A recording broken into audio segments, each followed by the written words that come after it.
Well, good morning.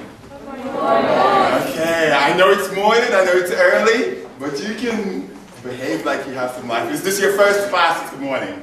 Okay, all right. Well, this morning we're going to talk about political correctness. Okay, and tolerance. Anyone who wants to take an issue, for example, what are you intolerant about, for example? Not so much you, but some people that you see. You see a handicapped person, okay? You know what a handicap is, yes? Yes, someone who is perhaps walking down the street and they're walking something like this.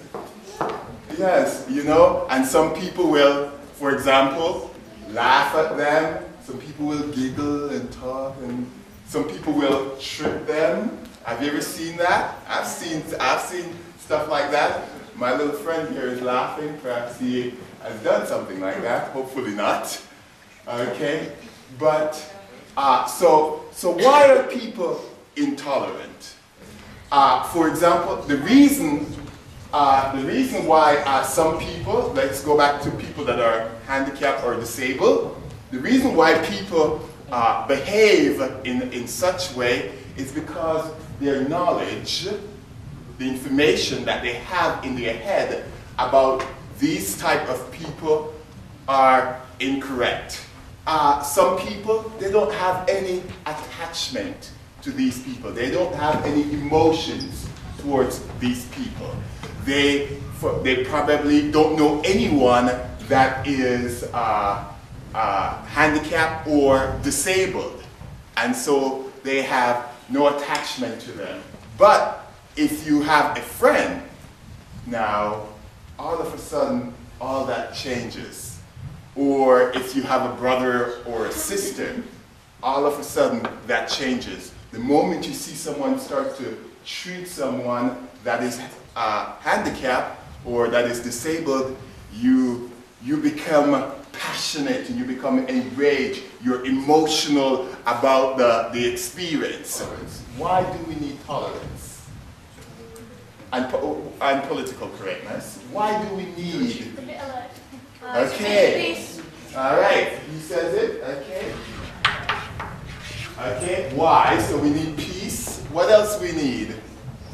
How about respect? Okay. Okay. So there are two main reasons why we need to talk about political correctness and tolerance.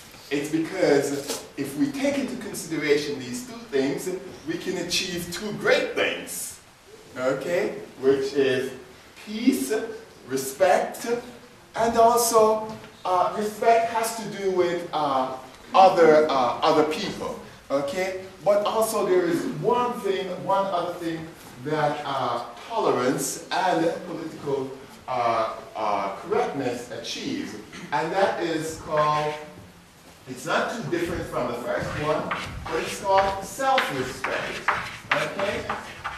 Self-respect, okay? It is someone who does not respect themselves that allows themselves to disrespect others.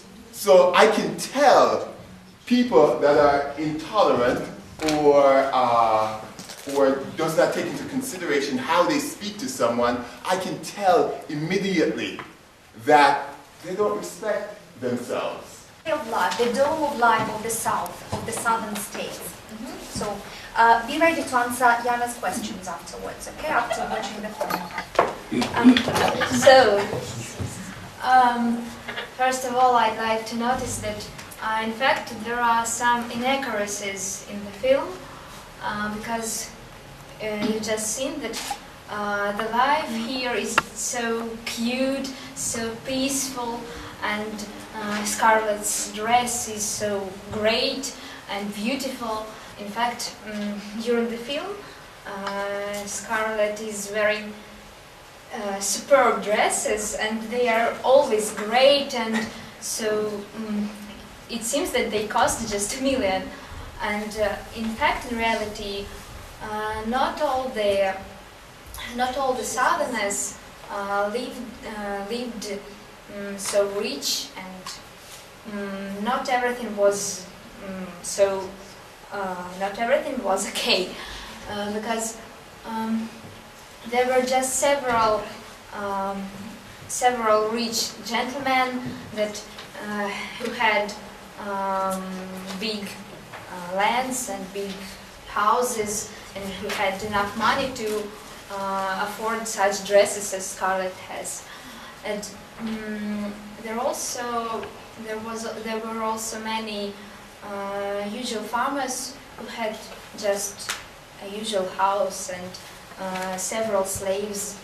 And while Scarlett's father, Mr. O'Hara, you just seen that he has lots of slaves. And what else? In fact, Gone with the Wind, this film was not the only one who represented such great lifestyle of the South, because it was popular among the films of that time to romanticize the Old South, to create it so great and so rich and so romantic. In fact, the film world is no longer full of racism, of painful births, of painful miscarriages and others.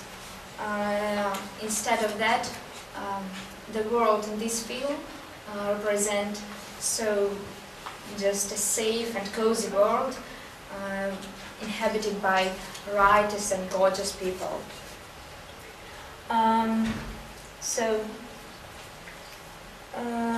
There was a critic who said such a phrase: how completely the gracious patrician life of the Old South, the life of Tara and 12 Oaks, has been shattered, never to be reclaimed. So the critics praised that film as such a romanticized presentation of the Old South. Coming back to our chat, I want to remind you guys that you are only a rhythm section, namely the saxophone, performed as a solo.